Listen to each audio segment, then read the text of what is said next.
नमस्कार, मैं हूं अंकुर और आप देख रहे हैं सत्यहिंदी.com। सत्य हिंदी की एंड्रॉयड ऐप डाउनलोड करने के लिए इस वीडियो के डिस्क्रिप्शन में जाइए, वहां पर आपको एक लिंक मिलेगा, वहां से आप ऐप डाउनलोड कर सकते हैं। अब एक नजर डाल लेते हैं अब तक की खबरों पर। देश भर में टीकाकरण की तैयारियों के बीच मध्य प्रदेश से बुरी खबर मिली है। यहां कोविड-19 वैक्सीन ट्रायल के दौरान टीके की खुराक लेने के बाद एक वॉलंटियर की मौत हो गई है। राज्य के स्वास्थ्य मंत्री प्रभुराम चौधरी ने बताया कि ट्रायल में शामिल वॉलंटियर की कुछ दिनों बाद मौत हो गई है। उन्होंने शनिवार को कहा कि टीकाकरण के प्रभाव किसी व्यक्ति में 30 मिनट के भीतर ही नजर आने लगते हैं, मगर मृतक को टीका लगाने के 24 से 48 घंटे के भीतर भी कोई साइड इफेक्ट नहीं दिखा था। पोस्टमार्टम रिपोर्ट में मौत की वजह जहर का असर बताया जा रहा है। वहीं भारत बायोटेक के मुताबिक एनरोलमेंट के समय वॉलंटियर ने फेज 3 ट्रायल के सभी मानकों को पूरा किया था। डोज दिए जाने के 7 दिन बाद तक साइट पर ही देखरेख में वह पूरी तरह स्वस्थ पाया गया था और कोई प्रतिकूल घटना न देखी गई और न ही रिपोर्ट हुई थी।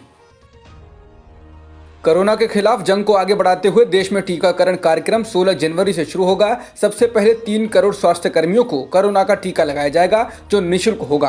पहले चरण में जिन बाकी 27 करोड़ लोगों का टीकाकरण होना है, उनका टीकाकरण उसके बाद शुरू होगा। कोरोना वैक्सीन को लेकर पीएम नरेंद्र मोदी सोमवार को सभी राज्यों के मुख्यमंत्रियों के साथ बैठक करेंगे। हालांकि हेल्थ वर्कर्स और फ्रंटलाइन वर्करों के अलावा अन्य को टीका मुफ्त मिलेगा या नहीं, इस पर अभी स्पष्टता नहीं है। दिल्ली के मुख्यमंत्री अरविंद केजरीवाल ने शनिवार को केंद्र सरकार से सभी लोगों को कोविड-19 वैक्सीन फ्री में मुहैया कराने की अपील की है। केजरीवाल ने कहा कि कोरोना सदी की सबसे बड़ी महामारी है, अपने लोगों को इससे सुरक्षित करना बेहद जरूरी है। मेरा केंद्र सरकार से निवेदन है कि कोरोना की वैक्सीन सभी देशवासियों को मुफ्त लगवाई जाए। इस पर होने वाला खर्चा ढेरों भारतीयों की जान बचाने में सहायक होगा। दिल्ली सरकार ने पहले ही घोषणा कर रखी है कि कोरोना वैक्सीन उपलब्ध होने पर दिल्ली के लोगों को मुफ्त में दी जाएगी। ब्राजील में वैक्सीन पहुंचने में हो रही देरी के बीच राष्ट्रपति जायर बोल्सोनारो ने भारतीय प्रधानमंत्री मोदी से कहा है कि वे एस्ट्राजेनेका कोविड-19 वैक्सीन की खेप जल्दी भेजें। समाचार एजेंसी रॉयटर्स के अनुसार बोल्सोनारो ने भारतीय प्रधानमंत्री से पत्र के जरिए यह अनुरोध किया है। बोल्सोनारो का पत्र उनके प्रेस कार्यालय ने जारी किया है। ये पत्र ऐसे वक्त में लिखा गया है जब बोल्सोनारो पर लगातार ब्राजील में टीकाकरण शुरू करवाने का दबाव बढ़ रहा है। क्या अमेरिकी संसद को बम से उड़ाने की साजिश थी? ये सवाल इसलिए उठ रहा है क्योंकि अमेरिकी संसद के पास हथियारों का बड़ा जखीरा बरामद हुआ है। हथियारों का यह जखीरा दुनिया के सबसे ताकतवर देश की संसद से सिर्फ 2 मकान पास खड़े एक ट्रक से बरामद किया गया। पुलिस ने इस मामले में एक व्यक्ति को गिरफ्तार कर लिया है। CNN के मुताबिक कैपिटल बिल्डिंग के पास से एक ट्रक पकड़ा गया, जिसमें 11 देसी बम, एक असॉल्ट राइफल और एक हैंडगन रखा हुआ था। संघीय जांचकर्ताओं के हवाले से कहा गया है कि एक दूसरे आदमी को भी गिरफ्तार किया गया है, जिसके पास से एक असॉल्ट राइफल और सैकड़ों गोलियां बरामद की गई हैं। उसने ये कहा है कि वह प्रतिनिधि सभा हाउस ऑफ रिप्रेजेंटेटिव्स की स्पीकर नैन्सी पेलोसी को मारना चाहता था। पेलोसी डेमोक्रेट हैं और बहुत ही वरिष्ठ और सम्मानित राजनेताओं में गिनी जाती हैं। अमेरिकी राष्ट्रपति ट्रंप का ट्विटर अकाउंट हमेशा के लिए निलंबित कर दिया गया है। ट्विटर का कहना है कि ऐसा हिंसा को बढ़ावा देने की आशंका को देखते हुए किया गया है। ट्विटर ने अपने बयान में कहा कि राष्ट्रपति ट्रंप के हाल के ट्वीट्स की गहनता से समीक्षा की गई। ट्विटर के मुताबिक ट्रंप के ट्वीट के संदर्भों को भी देखा गया और उसके बाद इस अकाउंट को हमेशा के लिए निलंबित करने का फैसला किया गया। इससे पहले ट्रंप के अकाउंट को ट्विटर ने 12 घंटों के लिए लॉक किया था। तब ट्विटर ने कहा था कि अगर इस प्लेटफॉर्म के नियमों को तोड़ा गया तो ट्रंप को हमेशा के लिए बैन कर दिया जाएगा। ट्विटर के एक्शन के बाद टीम ट्रंप नाम के एक ट्विटर हैंडल की ओर से किए गए ट्वीट में कहा गया है कि ट्रंप और उनके समर्थक शांत नहीं बैठेंगे। इस हैंडल के जरिए ट्रंप ने ट्विटर की इस कार्रवाई पर कहा, मुझे लग रहा था कि ऐसा होगा। हम कुछ अन्य साइट्स के साथ बात कर रहे हैं और जल्द ही बड़ा ऐलान करेंगे। हम भविष्य में अपना खुद का प्लेटफॉर्म बनाने को लेकर भी विचार कर रहे हैं। ट्रंप ने आगे कहा कि वो शांत नहीं बैठेंगे। उन्होंने कहा कि ट्विटर अभिव्यक्ति की आज़ादी वाला प्लेटफॉर्म नहीं है, वह कट्टर वामपंथी लोगों का प्लेटफॉर्म है, जहां दुनिया के सबसे चालाक लोगों को बोलने की आज़ादी है। ट्विटर द्वारा ट्रंप के अकाउंट को बैन किए जाने के बाद बीजेपी नेता तेजस्वी सूर्या ने प्रतिक्रिया दी है। उनका कहना है कि यह उन सभी को जागरूक हो जाने के लिए एक संकेत है जो अभी तक इन अनियंत्रित बड़ी तकनीकी कंपनियों द्वारा हमारे लोकतंत्रों के खतरे को नहीं समझते हैं। सूर्या ने ट्विटर के पोस्ट में केंद्रीय इलेक्ट्रॉनिक्स और IT मंत्रालय को टैग करते हुए लिखा है, यदि आज वे ट्रंप के साथ ऐसा करते हैं तो वे किसी के लिए भी ऐसा कर सकते हैं। बीजेपी नेता ने कहा कि अभिव्यक्ति की स्वतंत्रता पवित्र है, इसको ऐसे ही निजी बड़ी तकनीकी कंपनियों द्वारा बिना जवाबदेही के पूरी तरह से बंद नहीं किया जा सकता है।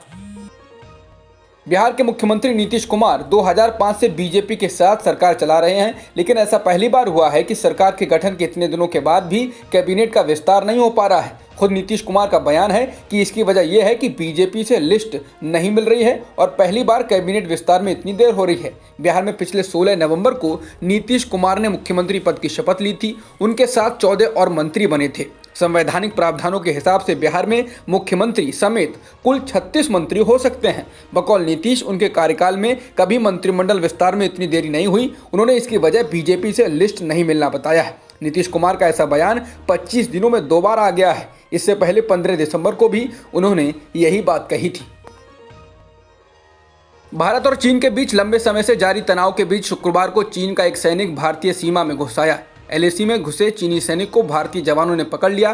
सूत्रों ने बताया कि भारतीय सीमा में दाखिल होने वाले पीपुल्स लिबरेशन आर्मी के सैनिक पर निर्धारित प्रक्रियाओं के तहत कार्रवाई हो रही है। पूछताछ के दौरान इस चीनी सैनिक ने बताया कि वो रास्ता भटक कर आ गया था। भारतीय सैनिक इस चीनी जवान से पूछताछ कर रहे हैं। पूछताछ से संतुष्ट होने के बाद ही इस सैनिक को चीनी अधिकारियों को सौंपा जाएगा। राजस्थान बीजेपी में सब कुछ ठीक नजर नहीं आ रहा है। अब पार्टी के बीच की ही गुटबाजी सामने आ रही है। राज्य में बीजेपी के अध्यक्ष सतीश पूनिया ने बीजेपी अध्यक्ष JP नड्डा से मुलाकात की। बाद में सोशल मीडिया पर प्रदेश कार्यकारिणी और जिला कार्यकारिणी की सूचियां वायरल होने लगी। इस मामले में सतीश पूनिया ने बताया कि पार्टी में ऐसी कोई परंपरा नहीं रही है कि समर्थक अपनी टीम घोषित कर दें। उन्होंने कहा कि वसुंधरा समर्थकों ने अपनी टीम बना ली है। इस मामले में केंद्रीय नेतृत्व को खबर है। हमें जैसा आदेश मिलेगा वैसा ही किया जाएगा। सतीश पूनिया ने कहा कि वसुंधरा समर्थकों की तरफ से जारी सूची में संगठन के लोग नहीं हैं, इसमें वे लोग हैं जिन्हें कोई पहचानता भी नहीं। कोरोना वायरस महामारी के बीच अब देश में बर्ड फ्लू भी फैलने लगा है। कई राज्यों में इसको लेकर अलर्ट जारी कर दिया गया है। केरल, हरियाणा, मध्य प्रदेश जैसे राज्यों में लाखों की संख्या में पक्षियों की मौत हो चुकी है। इनमें बर्ड फ्लू की भी पुष्टि हो चुकी है। वहीं अब बर्ड फ्लू की आशंकाओं के बीच दक्षिणी दिल्ली के जसोला के एक पार्क में पिछले 3 दिनों में 24 कौओं की मौत की रिपोर्ट है। समाचार एजेंसी PTI ने अधिकारियों के हवाले से बताया है कि शहर के संजय झील में 10 बतखों की भी मौत हुई है। शहर के ज़्यादातर पार्कों की देखरेख करने वाली सरकारी एजेंसी DDA का कहना है कि उनका विभाग हालात पर करीबी नज़र रखे हुए है। पिछले कुछ दिनों में दिल्ली में कम से कम 35 कौओं की मौत हो चुकी है और इनके सैंपल टेस्ट के लिए भेजे गए हैं। भारत में एक दिन में 18,000 से अधिक कोरोना संक्रमण के मामले दर्ज किए गए हैं और 228 लोगों की जान भी गई है। इसके साथ ही देश में कुल संक्रमितों का आंकड़ा 1,04,31,000 के पार हो गया है और मृतकों की कुल संख्या 1,50,000 से अधिक हो चुकी है। फिलहाल एक्टिव मामले 2,24,000 से अधिक हैं। आज आखिरकार पाकिस्तान के प्रधानमंत्री इमरान खान ने शिया हजारा समुदाय के पीड़ित परिवारों से मुलाकात की। जैसे ही हजारा समुदाय ने सभी 11 खदान में काम करने वाले लोगों के शवों की अंत्येष्टि की, उसके कुछ घंटों बाद ही PM वहां पहुंचे। बता दें, इस हफ्ते की शुरुआत में हजारा शिया समुदाय के 11 लोगों की हत्या कर दी गई थी। ये सभी कोल खदान में काम करने वाले लोग थे, लेकिन हजारा समुदाय के लोगों ने शवों को दफनाने से इनकार कर दिया था। उनकी मांग थी कि जब तक प्रधानमंत्री इमरान खान नहीं आएंगे तब तक शवों की अंत्येष्टि नहीं होगी। इस बीच इमरान के उस बयान पर बवाल हो गया था जिसमें उन्होंने कहा था कि उनको ब्लैकमेल करना बंद किया जाए और पहले शवों को दफन किया जाए। वहीं अब कहा जा रहा है कि सरकार ने हजारा समुदाय की सभी मांगों को मान लिया है और पीड़ित परिवारों को 25 लाख रुपए देने का वादा भी किया है। इंडोनेशिया की राजधानी जकार्ता से उड़ान भरने के बाद एक यात्री विमान लापता हो गया है। इस विमान में 50 से अधिक लोग सवार थे। फ्लाइट ट्रैकिंग वेबसाइट flightradar24.com के मुताबिक ये विमान 1 मिनट से भी कम समय में 10,000 फुट नीचे आया।